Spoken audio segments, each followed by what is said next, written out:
Iran আমেরিকার দ্বিতীয় দফার বৈঠক নিয়ে শুরু হয়েছে রীতিমতো নাটক।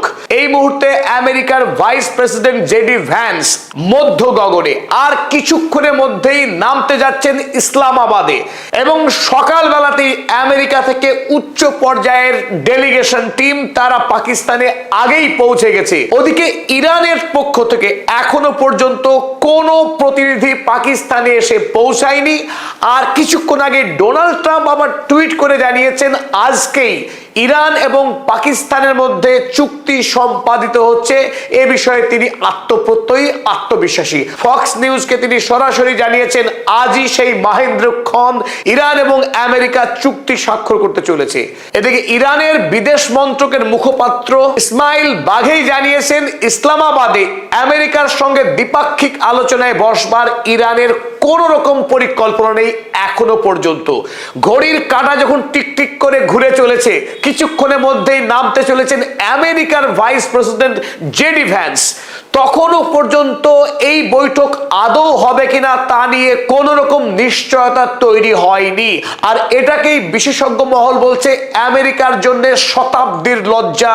আমেরিকা এই ধরনের বিব্রতকর মুহূর্তে এর আগে কোনোদিনও পড়েনি। The humiliation of the century, এক শতকের সবচাইতে লজ্জাজনক ঘটনা আমেরিকার জন্য। আমেরিকা যুক্তরাষ্ট্রের খোদ ভাইস প্রেসিডেন্ট তিনি অংশ নিচ্ছেন একটি সভাতে, অথচ যাদের উদ্দেশ্যে সভা করতে আসা সুদূর মার্কিন মুলুক থেকে এই পাকিস্তানের মাটিতে, আর পাকিস্তানের প্রতিবেশী দেশ ইরান, সেই ইরানের পক্ষ থেকে যেখানে মাত্র 2.5 ঘন্টার রাস্তা, সেই ইরানের কোনো প্রতিনিধি দল এখনো এসে পৌঁছায়নি।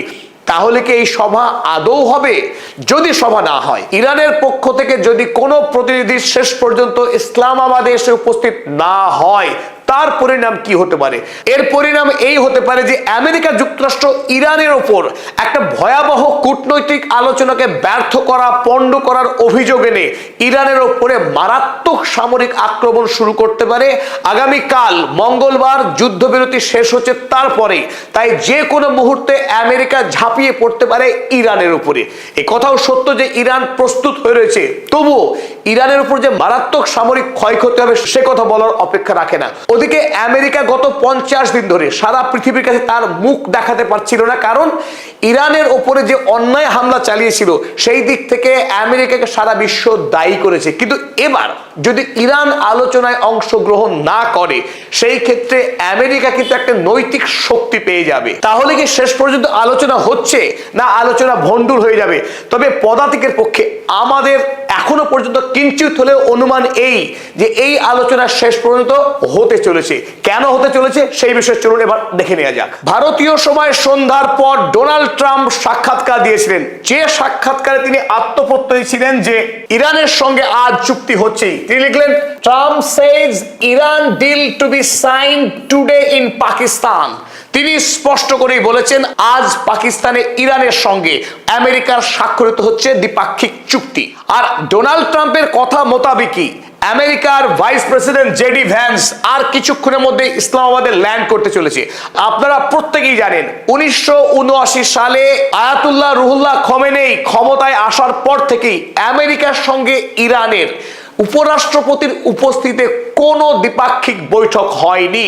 গত সপ্তাহে 11 এপ্রিল প্রথমবারের মতো জেডি ভ্যান্স আমেরিকার উপরাষ্ট্রপতি হিসেবে ইরানের সঙ্গে দ্বিপাক্ষিক বৈঠকে বসেছিলেন, যদিও সেই বৈঠক নিষ্ফলা ছিল।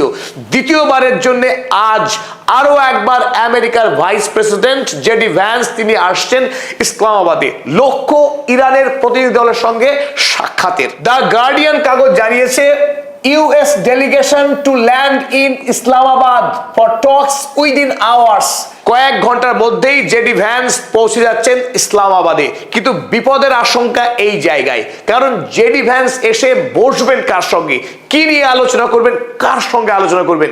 কিন্তু পাকিস্তান যারা এই বৈঠককে মধ্যস্থতা করছেন, তারা কিন্তু এখনো আমেরিকাকে বারবার আশ্বস্ত করে চলেছে যে শত দ্বন্দ্ব সত্ত্বেও ইরান এখনো পজিটিভ কিছু না জানালেও ইরান শেষ পর্যন্ত ইসলামাবাদে পৌঁছচ্ছে, তার সমস্ত ব্যবস্থা করছে পাকিস্তান প্রাণপণ। এদিকে আমেরিকার সঙ্গে ইরানের যখন দ্বন্দ্বের পারদ ক্রমশ চড়ছে, কারণ ওমান উপসাগরে আমেরিকা গত কয়েকদিন ধরে যেভাবে নৌ অবরোধ করে রেখেছে, বিশেষ করে ইরানের বন্দরগুলোকে টার্গেট করে, ইরান যাতে বিদেশের বাজারে কোনোভাবেই তেল, পেট্রোকেমিক্যালস, রাসায়নিক সার রপ্তানি করতে না পারে এবং বিদেশের বাজার থেকে, বিশেষ করে চায়না থেকে কোন রকম অস্ত্র শস্ত্র যাতে ইরানে নিয়ে না আসতে পারে, এই ইরানকে চীন বা রাশিয়ার কাছ থেকে অস্ত্র সংগ্রহে বাধা দেওয়ার জন্যই ওমান উপসাগরে আমেরিকা শক্তিশালী নৌ অবরোধ করে রেখেছে। এমনকি গতকাল রাতে ইরানের সার্বভৌমত্বকে আক্রমণ করে